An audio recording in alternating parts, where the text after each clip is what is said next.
25 जून भारतीय लोकतंत्र के इतिहास में तारीख एक ऐसे काले अध्याय के रूप में दर्ज है जिसे हम आपातकाल के नाम से जानते हैं। आधी रात का वक्त था। घड़ी की सुई 25 जून 1975 की ओर बढ़ रही थी।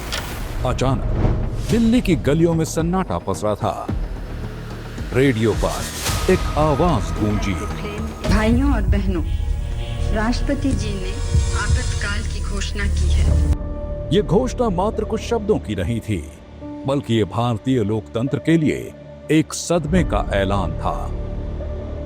आज से ठीक 50 साल पहले 25 जून 1975 को तब के प्रधानमंत्री इंदिरा गांधी ने देश पर आपातकाल थोप दिया था।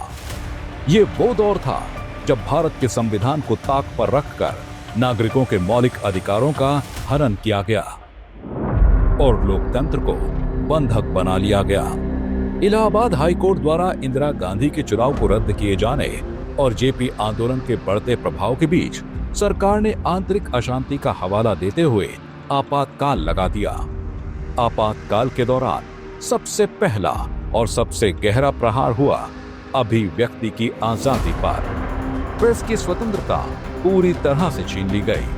अखबारों पर सेंसरशिप लगा दी गई। विरोध में उठने वाली हर आवाज को दबा दिया गया। बड़े बड़े संपादक और पत्रकार जेलों में डाल दिए गए। रेडियो और दूरदर्शन सरकारी प्रचार का माध्यम बनकर रह गए थे। सोचिए, आप कुछ लिखना चाहें और लिख ना पाए, कुछ बोलना चाहें और बोल ना पाए। ये वो दौर था जब लोगों को घरों में भी फुसफुसा कर बात करनी पड़ती थी। मौलिक अधिकार निलंबित कर दिए गए थे। बिना किसी आरोप के लोगों को गिरफ्तार कर जेलों में ठूस दिया गया। Misa act, maintenance of internal security act जैसे ड्रैकोनियन कानूनों का इस्तेमाल कर हजारों निर्दोष लोगों को प्रताड़ित किया गया। आपातकाल के दौरान मानवाधिकारों का भी बड़े पैमाने पर उल्लंघन हुआ। देश में जबरदस्ती नसबंदी थोपी गई। विरोध करने वालों पर लाठीचार्ज किया गया, जेलों में ठूसा गया।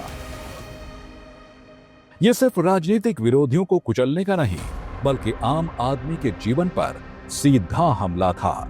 ये कुछ और नहीं, इंदिरा गांधी के तानाशाही रवैये की चरम सीमा थी।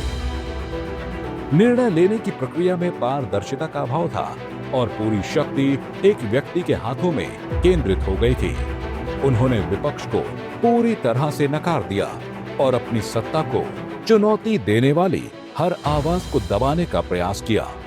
21 महीने बाद आपातकाल समाप्त हो गया, लेकिन इसके घाव भारतीय लोकतंत्र पर आज भी काले धब्बे की तरह साफ हैं। ये इंदिरा गांधी के उस अहंकारी तानाशाही चेहरे का प्रमाण था जिसने अपनी कुर्सी बचाने के लिए भारत के लोकतांत्रिक ताने बाने को तार तार कर दिया।